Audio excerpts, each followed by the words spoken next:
குழந்தைகளுக்கு வந்து நிறைய தமிழ்ல வந்து இலக்கியம் இருக்கு, நிறைய பாடல்கள் இருக்கு, கதைகள் வருது.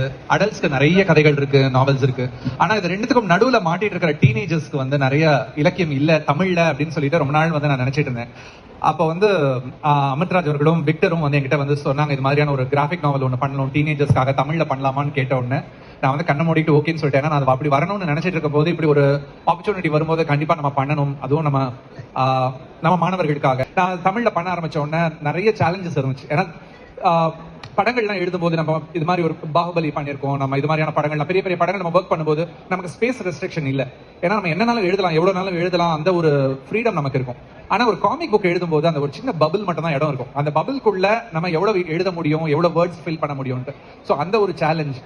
அந்த காமிக்குள்ள சவுண்ட் எஃபெக்ட்ஸ்லாம் இருக்கும், பேம் பூம் இது மாதிரியான எஃபெக்ட்ஸ்லாம். இந்த எஃபெக்ட்ஸ் எல்லாம் நம்ம அப்படியே டிரான்ஸ்லிட்ரேட் பண்ணாம தமிழ்ல சவுண்ட்ஸை கிரியேட் பண்ணலாம்னு சொல்லிட்டு அதுக்கு நிறைய சவுண்ட்ஸ் வந்து இருக்காங்கன்னு கிரியேட் பண்ணிருக்கோம்.